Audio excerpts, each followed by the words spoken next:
Et salut à tous les amis, je suis extrêmement content de vous retrouver dans cette nouvelle vidéo. Aujourd'hui on va parler pêche du cendre, pêche au leurre, donc vous avez vu dans le titre de la vidéo et dans la miniature. En ce moment j'ai fait quelques vidéos pêche du cendre en pratique avec mon père en flotte-tube.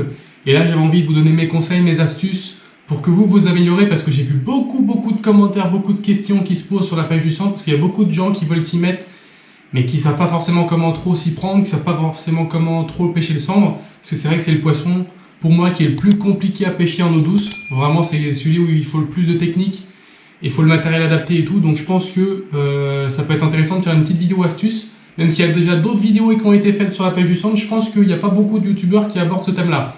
Alors je rappelle avant de commencer le sujet que il y a ce super lot de leurre souple à gagner. Donc pour ça il faut aller voir ma dernière vidéo, je la fais juste en haut à droite de l'écran, où je vous ai fait un petit concours en fait, avec 4 pochettes de leurre souple, avec des Lunker City, du Ketek et du Bass Assassin. Donc c'est des super leurre souples pour pêcher le cendre, donc il suffit d'aller voir la dernière vidéo et de mettre un commentaire sous la vidéo comme quoi vous participez, et il faut être abonné à la chaîne. Voilà. Donc ça c'était la petite introduction. Alors au niveau de la vidéo pêche du cendre aujourd'hui, on va aborder plusieurs thèmes. On va déjà voir les coins, enfin les postes qui sont les plus appropriés pour trouver du cendre déjà. Après les proies qu'il va falloir utiliser pour les attirer, donc les leurres, les différents types de leurres qui existent pour pouvoir pêcher du cendre, les différents types d'animation, les différentes températures, enfin il y a beaucoup de choses à aborder, il y a énormément de thèmes à voir, donc je pense que je ferai peut-être une deuxième vidéo, je verrai en fonction de ce que j'ai dit. Mais il faut savoir que tout ce que je vais avancer, ça se base sur des expériences personnelles que j'ai vécues moi-même, ou que mon père a vécu, ou que j'ai vu de mes propres yeux. Par contre, je vais pas me baser sur des expériences que j'ai pas vécues. Donc c'est que du vécu personnel que je vais avancer ici, et éventuellement des choses que j'ai entendues par des gens qui maîtrisent bien la pêche, comme des Gaël Even, ou des gens qui connaissent bien cette pêche-là. Voilà. En tout cas, s'il y a des gens qui connaissent aussi bien la pêche du cendre, vous pouvez mettre votre petit commentaire juste en dessous de la vidéo pour éventuellement dire des choses que j'ai oublié de dire, ou des choses qui seraient essentielles à aborder pour les autres pêcheurs. Voilà, l'espace commentaire est fait pour ça, vous pouvez réagir. Si je dis des bêtises à votre go, vous pouvez aussi le dire, mais de manière sensée. Et puis on est parti directement pour commencer la vidéo. Alors déjà, il faut savoir que le cendre, c'est un poisson qui peut se pêcher tout au long de l'année. Hein. On va commencer à le pêcher à l'ouverture, en mai, et on va pouvoir le pêcher jusqu'à fin janvier. Donc voilà, c'est un poisson qui est intéressant parce qu'on peut le pêcher tout au long de l'année. Par contre, c'est vrai qu'on va peut-être adapter un petit peu sa pêche en fonction de la période. Alors moi personnellement j'ai tendance à pêcher un petit peu plus lentement en hiver, avec des leurres qui vont être un petit peu plus gros. Hein, je vais peut-être partir sur du leurre qui fait 5-6 pouces, et avec des nages vraiment très lentes, voire posées sur le fond. Et quand je vais pêcher en été, je vais avoir tendance à réduire plus mes tailles de leurre, plutôt du 2-3 pouces, et je vais peut-être faire des animations un petit peu plus rapides. Ça c'est les grandes généralités. Après c'est vrai qu'il y a des pêcheurs qui pêchent un peu pareil toute l'année. Moi, c'est vrai que j'ai tendance à pêcher un peu plus vite en été, un peu plus lentement en hiver, avec des proies qui vont varier selon la taille des blancs qu'on voit au niveau des bordures. Hein. Ce qui est important au niveau de la pêche, là c'est une grande généralité, c'est pas juste pour le cendre, mais c'est vraiment l'observation. Ce que je vais commencer à faire, moi, quand j'arrive au bord de l'eau, surtout si je pêche du bord, sur les bordures, s'il y a un peu d'herbier, on voit tout de suite des poissons blancs, et on voit tout de suite la taille qu'ils font. Et j'essaie d'adapter mes leurres en fonction de la taille des poissons blancs que je vois sur les bordures. Si je vois des alevins qui font 6-7 cm, hop, je vais mettre tout de suite un petit Rock Vibe en 3 pouces, et je vais limiter au maximum la couleur. Je commence plutôt couleur naturelle. Voilà, donc déjà l'observation c'est un point très important. Ensuite, soit vous pêchez en lac, soit vous pêchez en rivière. Voilà, c'est les deux grands, ou en étang, c'est les 3 grands domaines où on va pêcher. Ce qui est important aussi, c'est de se renseigner sur la nourriture qu'il y a dans ces points d'eau. C'est très important. Là, on parle plus d'observation, mais on parle de renseignement. L'idéal, c'est si vous croisez des gens, ou si vous croisez d'autres pêcheurs, c'est de se renseigner sur la nourriture qui se trouve dans cet étang-là.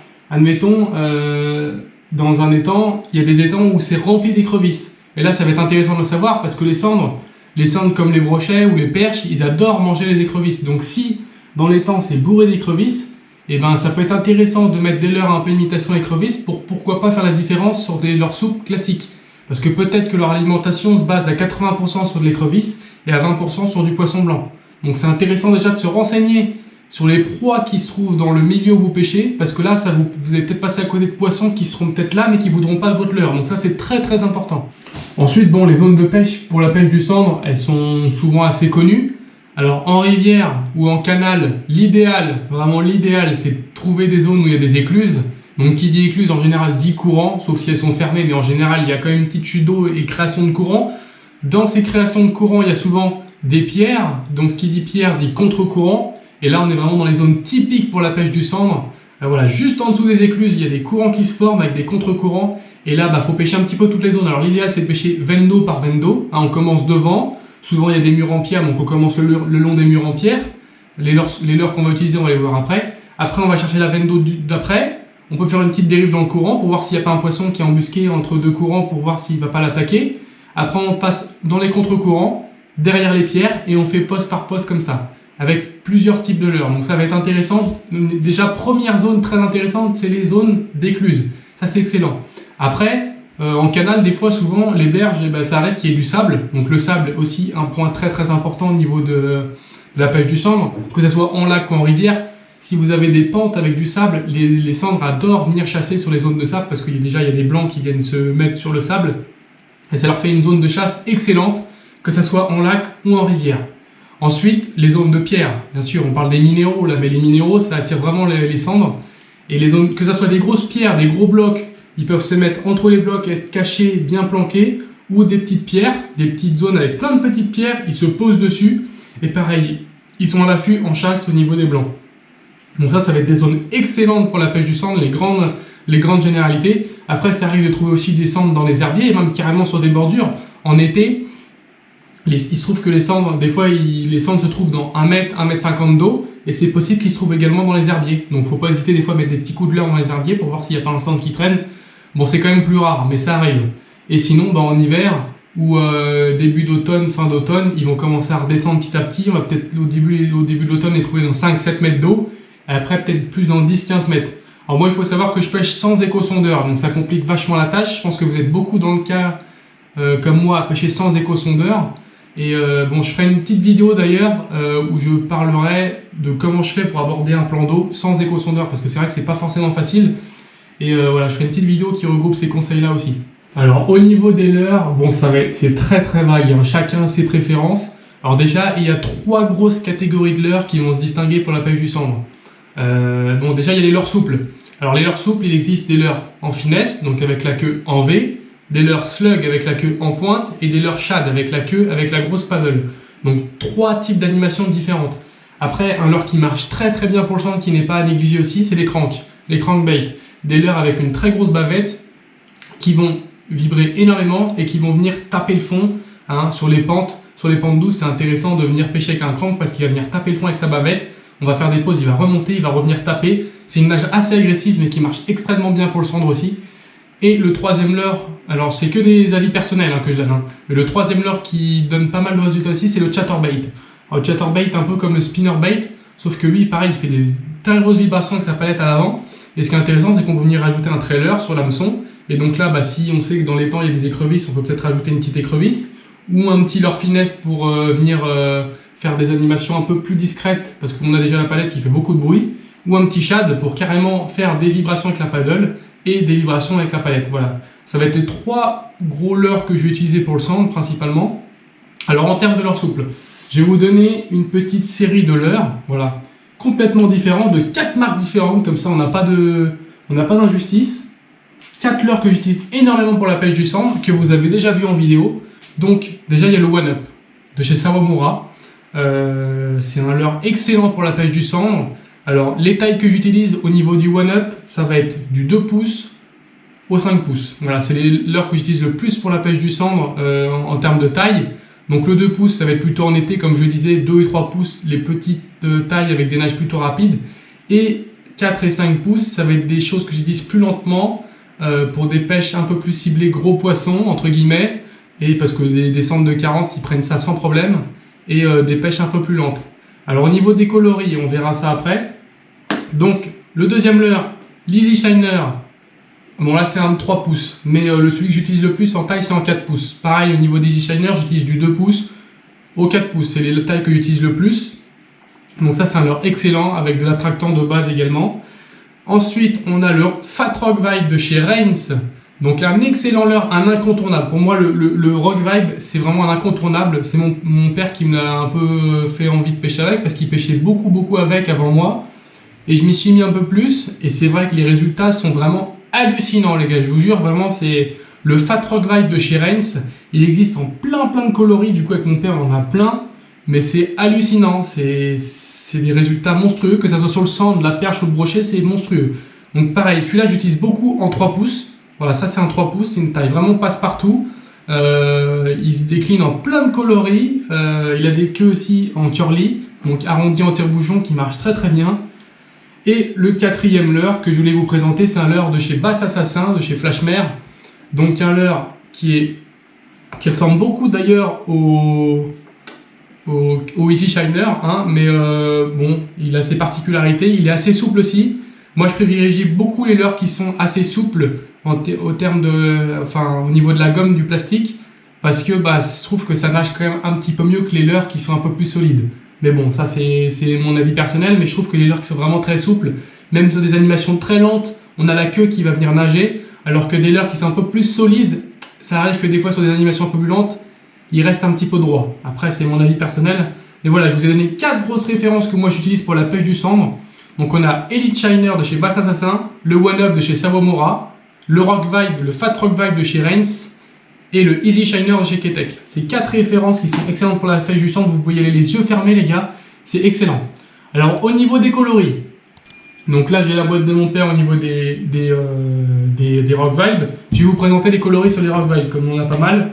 Et j'ai la mienne avec plein de Rock Vibe, on a ce qu'il faut hein, les gars. Donc d'ailleurs je vous referai des petits concours là jusqu'à Noël, ça va arriver en masse. Je vous fais quelques petits concours, pas avec des lots énormes. Et voilà, sur plusieurs vidéos comme ça peut être sympa. Donc au niveau des coloris, l'incontournable pour moi qui est impossible à ne pas avoir dans ma boîte, c'est le blanc. Clairement le blanc, je l'abandonnerai pour rien au monde. C'est un coloris qui m'apporte des résultats monstrueux, c'est incroyable. Hein. Le Fat Rock Vibe en blanc, c'est vraiment un leurre à avoir dans sa boîte. Surtout quand l'eau est un peu mâchée, teintée, c'est excellent. Voilà, le Fat Rock Vibe en blanc, enfin pas forcément le Fat Rock Vibe, vous voyez le One Up il est en blanc, là il est monté en texan. Mais le blanc c'est incontournable. Le chartreux, attention au chartreux, à ne pas sous-estimer, c'est monstrueux. Le chartreux pareil, quand l'eau est un peu mâchée ou même claire, ça marche extrêmement bien. Donc là on est sur avec la queue curly, donc ça marche super bien, ça sur des petites vibrations, c'est excellent. Le rose, donc on a le blanc, le chartreux, le rose pour le cendre les amis. Le rose, attention à ne pas sous-estimer également, ça marche super bien. Si j'avais 3 coloris à prendre, blanc, chartreux, rose. Et si j'en avais un quatrième, donc ça serait un petit marron comme ça, très naturel, marron, vert, vraiment cacadois comme ça, c'est assez excellent et monstrueux également quand les poissons sont assez tatillons. Voilà, je vous ai montré les 4 coloris au niveau du Rock Vibe que je prendrais, hein, pour tous les leurres ça marche pareil, c'est vraiment excellent. Après on a des variantes, là je les ai pas forcément, mais avec des leurres qui par exemple vont avoir le corps marron et la queue orange ou jaune ou blanche. Donc ça fait, ça tranche un peu. Et ça peut aussi être déclencheur de touche, ça peut être sympa. Donc voilà, là, au niveau des coloris, voilà, c'est ça qui est vraiment indispensable pour moi. Je vous le remonte de plus près. Marron, chartreux, rose et blanc. Au niveau du cendre, là, pour moi, on a la meilleure, le meilleur assortiment possible. Alors surtout n'hésitez pas à réagir en commentaire si vous avez n'importe quelle question, comme ça je vous répondrai et je pourrai faire une autre vidéo avec toutes les questions qui arrivent. Là j'ai peut-être oublié des choses à dire et ça m'embête, donc je préfère que vous me le disiez en commentaire et que je refasse une autre vidéo. Donc là on va passer aux animations. Alors pareil là je vous donne vraiment sur mon vécu personnel, mais pour moi il y a 3 grosses animations à se concentrer pour la pêche du cendre. Alors première animation toute simple, linéaire, hop on lance. On laisse tomber au fond, toujours au niveau du cendre, ça se passe au fond. On laisse tomber et on mouline tranquillement, tout doucement, en linéaire. On peut faire une petite pause de temps en temps et on mouline tout doucement. Voilà. On a son leurre qui évolue juste au-dessus du fond. Avec des petites pauses, il redescend, hop, il repart. Ça, c'est vraiment la grosse animation qui est la plus facile. Ce qui est important toujours, c'est de garder le fil tendu. Je vais vous donner quelques petites astuces après. Mais garder son fil tendu, linéaire, tranquille.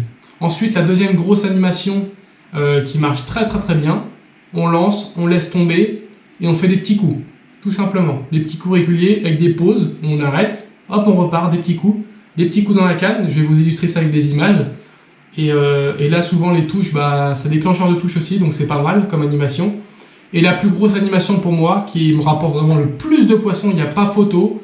Je lance, je laisse tomber, je fais une tire avec ma canne et je laisse tomber. Donc là, on va avoir le leurre qui décolle, ça dépend de la tire que vous faites, la grandeur de votre canne et tout. Mais on va avoir le leurre qui décolle, allez, on va dire en moyenne de 40-50 cm. Hop, et qui va venir redescendre un petit peu la verticale. Et ça, c'est monstrueux. La plupart des touches, 90% des touches interviennent à la descente. Donc vous allez faire votre tirée, vous allez redescendre fil tendu, absolument fil tendu, ça y a, sinon vous allez rater beaucoup de touches. Fil tendu, on redescend, le leurre donc vibre si c'est un shad en l'occurrence. Et là, vous allez prendre l'étape la plupart du temps la descente. Donc il faut être très très attentif et on faire tout de suite à la touche. Il n'y a pas photo, il faut être très très attentif là-dessus.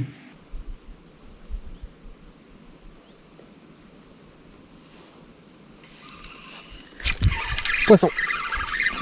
Yes.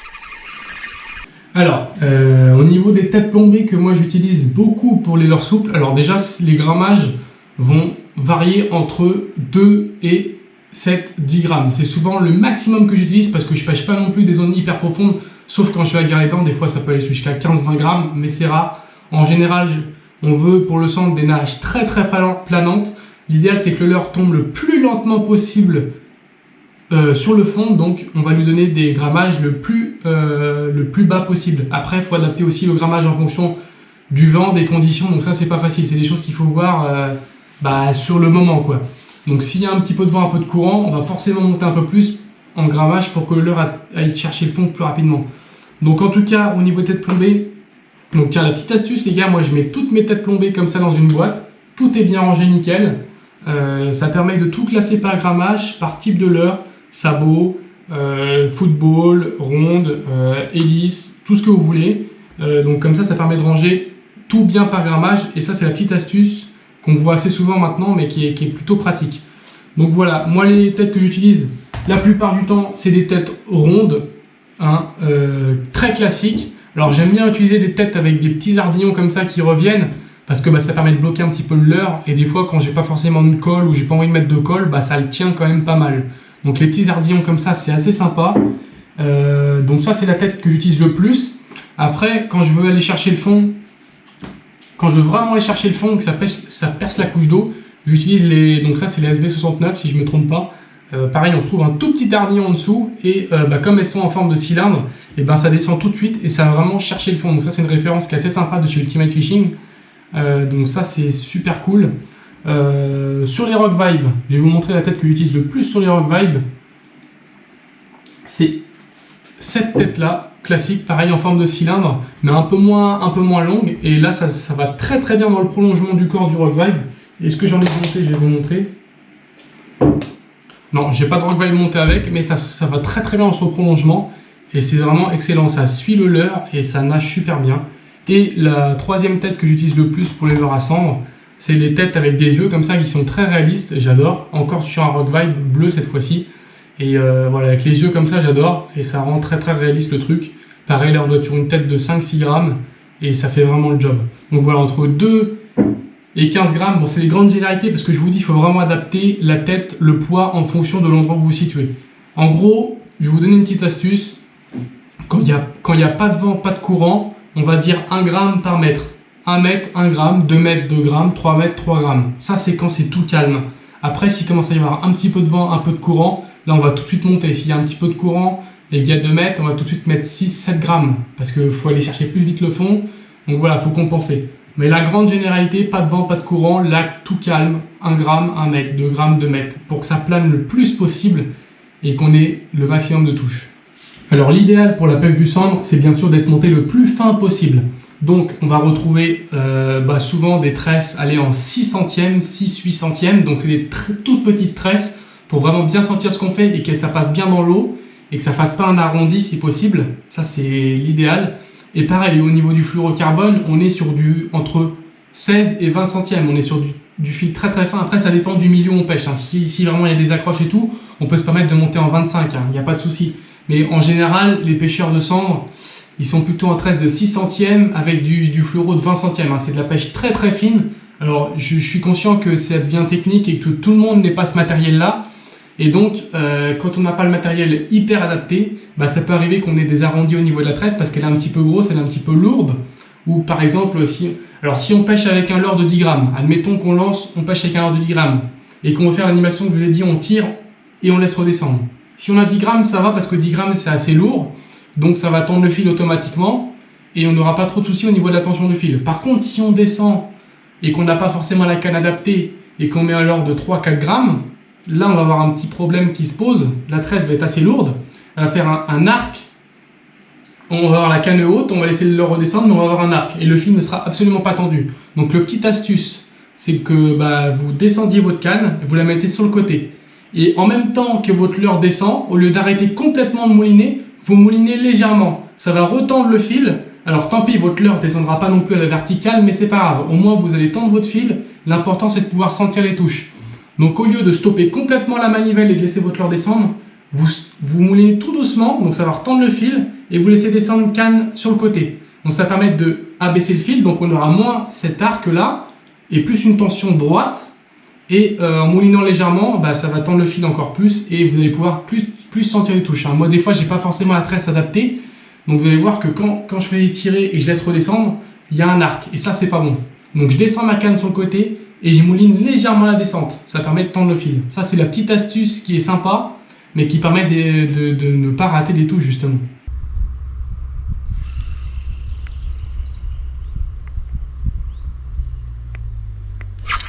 Poisson. Ah, encore sur les Easy Shiner. Alors, nous avec mon père, on pêche toutes les vidéos que vous avez vues là, j'ai jamais mis d'attractant. Hein, je pêche très peu d'attractant, je sais que ça fait la différence parfois. Il n'y a pas photo apparemment, donc ça, je peux pas me baser sur mon vécu personnel parce que j'en mets jamais. Là, on vient d'en acheter un, donc vous le verrez sûrement en vidéo. Donc c'est un attractant Alco de chez Ultimate. Donc apparemment qui est un très bon attractant. Donc là, c'est pour la freshwater, hein, l'eau douce. Il existe aussi pour l'eau de mer, les gars, pour ceux qui sont intéressés. Et pareil, cet attractant-là, bon alors moi je connais un petit peu les références parce que je travaille en magasin. Donc ça, c'est un attractant de chez Ultimate. Les attractants qui sont également très utilisés, ça va être les attractants de chez Ilex, hein, les Nitro Boosters. Alors eux, ils existent en spray et en pâte, comme ça. Alors apparemment, en spray, c'est beaucoup plus facile hein, pour piquer son leurre. Par contre, ça tient un petit peu moins bien. Alors qu'au niveau de la pâte, bon, on étale avec son doigt, mais apparemment, ça tiendra un peu mieux. Et l'idéal, quand on met de l'attractant, c'est d'avoir des leurres avec des petites ondulations comme ça. Hein. Il y a des petites fentes. Et là, on va pouvoir caler l'attractant entre les fentes. Et ça va tenir encore beaucoup mieux. Donc là, l'idéal, le petit astuce, c'est d'avoir des leurres comme ça. Alors des leurres, je pense au Swing Impact, si je dis pas de conneries, de chez Ketek, qui sont pas mal. Tous les Swing Impact, Sexy Impact, ils ont des petites fentes. Donc ça, c'est assez sympa. Les petits copains des Easy Shiner, là, c'est assez sympa. Et pour mettre de l'attractant, c'est assez excellent comme leurre. Donc voilà, privilégier les leurres avec des fentes. Sur les Rock Vibe, on a des fentes au niveau de la queue. Donc on peut en mettre peut-être un petit peu ici. J'ai jamais essayé. Mais voilà, plutôt privilégier les leurres, parce que les leurres qui sont tout lisses, l'attractant va forcément plus glisser. Mais bon, je suis pas un spécialiste d'attractant, donc je vais pas m'attarder là-dessus. Alors au niveau des écrevisses, tout à l'heure je vous parlais de la pêche à l'écrevisse. Alors moi il y a deux références d'écrevisses que j'utilise qui sont pas mal. Je suis pas un spécialiste non plus, mais elles sont pas mal du tout. Donc il y a les copines des Easy Shiner. Donc on retrouve les écrevisses de chez Ketek qui sont assez bien. Puisque j'utilise en deux tailles et il y a de l'attractant de base, c'est assez prononcé l'attractant d'ailleurs, et elles sont plutôt sympas, assez souples, et je les mets beaucoup en trailer de chatter ou en tête plombée simple, et j'ai déjà eu quelques résultats avec, donc c'est pas mal. Et alors celle-ci est toute petite, mais on a je crois que c'est, si je me trompe pas au niveau de la référence, c'est des écrevisses de ces OSP, donc les d'Olive Crow, si je dis pas de bêtises. Elles sont assez excellentes. Toute la gamme OSP, on l'a d'ailleurs au magasin d'Alfred Pêche Auray, qui est assez sympa. Enfin, on n'a pas toute la gamme, on a quelques références qui sont plutôt pas mal. On retrouve du coup les d'Olive Crow et les d'Olive Shad, donc des leurres assez denses au niveau du poids, du grammage à vide, et ça sent super bien, notamment en texan. Voilà, donc la gamme OSP est assez intéressante au niveau des écrevisses, elles sont très bien, donc c'est les deux références que j'utilise au niveau des écrevisses. Alors c'est vrai que jusqu'à maintenant j'ai parlé beaucoup de techniques linéaires. Alors c'est vrai que le sambre on peut également le pêcher beaucoup de fois en vertical et en drop shot. Donc ces deux techniques, la verticale. Alors le drop shot ça va être sympa surtout dans les zones qui sont un petit peu encombrées où on veut perdre un petit peu moins de leurre. Et je trouve que c'est assez pratique parce que justement c'est le plomb qui va tout venir toucher le fond et le leurre qui va évoluer un petit peu au-dessus. On va pouvoir régler la hauteur du leurre, donc ça je trouve ça super sympa. Et on va pouvoir faire taper le plomb au fond et donc du coup ça va faire un appel un petit peu, une petite vibration au niveau du fond. Et on va avoir le leurre qui évolue au-dessus. Alors pareil, moi je pêche très peu en drop shot, mais les leurres que je mets en drop shot, je mets du Rock Vibe. J'aime bien, alors tout ce qui est pêche verticale, j'adore mettre du coup des leurres que j'utilise un peu moins linéaires, mais des finesses. Hein. Les Lunker City que je vous fais gagner là, ces leurres là, en finesse avec la queue en V, ça je trouve ça excellent à mettre en vertical, parce que justement on va avoir la queue qui nage comme ça, qui évolue comme ça, et je trouve que c'est vraiment son sens de nage, parce que si on la fait évoluer toute droite, ça bouge pas, ça reste droit. Par contre quand on fait des vibrations comme ça monte et ça descend, et là je trouve que c'est vraiment là que c'est le plus efficace. Donc voilà, au niveau de la pêche en vertical et drop shot, je vais plutôt utiliser leur finesse plutôt que des shads, même s'il y a des shads, comme je pense au Bakuri Shad de chez Ultimate, qui sont extrêmement souples et qui marchent assez bien en termes de nage en vertical. Donc pareil, les Keitech Easy Shiner, si vous voulez pêcher en vertical, en flotte tube ou en bateau, vous êtes sur votre dérive, vous faites sauter tranquillement sur le fond, les leurres sont tellement souples que la queue, la paddle va vibrer et c'est assez excellent. Pareil, les leurres que je vous ai montré comme ça tout à l'heure avec la queue en curly, ce qu'on appelle en curly, avec la queue en tire-bouchon, et bien ceux-là, vous allez pouvoir les faire évoluer tout doucement et la queue va répondre tout de suite. Dès que vous les animez, dès que vous le faites avancer, le leurre va répondre tout de suite au niveau de la queue, ça va tout de suite vibrer et c'est des vibrations très très lentes. Et au niveau de la pêche en vertical, c'est cool parce qu'en vertical on avance très peu. Hein, on fait évoluer son leurre centimètre par centimètre et comme ça répond tout de suite à la moindre... Dès que tu avances, ça répond tout de suite. Et quand tu vas avancer, hop, ça va vibrer tout de suite. Donc c'est vraiment très intéressant. Donc les leurres en curly, en vertical, c'est également un leurre à prendre très au sérieux. Donc la grosse référence en curly, qui est très connue, c'est le Sandra de chez Delaland. Voilà, je donne un peu de noms de leurres de partout, mais c'est vrai que chaque marque a ses propres leurres, et c'est vrai que là, le Sandra, faut pas le nier, c'est une très grosse référence pour la pêche du cendre aussi, quoi. Bon alors les amis, j'espère que cette petite vidéo vous a plu, c'est déjà fini. Merci à ceux qui sont restés jusqu'à la fin. Je suis bien conscient que j'ai dû oublier plein de choses, plein de thèmes à aborder. Justement, je compte sur vous pour me dire tout ça en commentaire pour que dans la prochaine vidéo, je puisse aborder tout ça. Je ne sais pas s'il y a un deuxième épisode, mais sûrement. Il y aura également des épisodes brochés qui arrivent avec des leurres à gagner, bien évidemment. Et donc, j'espère que vous allez faire vos petits retours en commentaire. En tout cas, merci pour votre soutien. Merci pour tous vos commentaires de soutien sous les vidéos. Ça fait extrêmement plaisir. On progresse, on va tranquillement vers les 7000. Merci beaucoup. Donc, vos petites idées en commentaire. On se retrouve très bientôt pour une prochaine vidéo. J'espère bientôt aussi dehors, là quand je vois le temps ça fait un peu mal au cœur, mais bon. Voilà, bonne soirée à tous les amis, on se retrouve très bientôt, sûrement ce week-end pour une nouvelle vidéo. Ciao!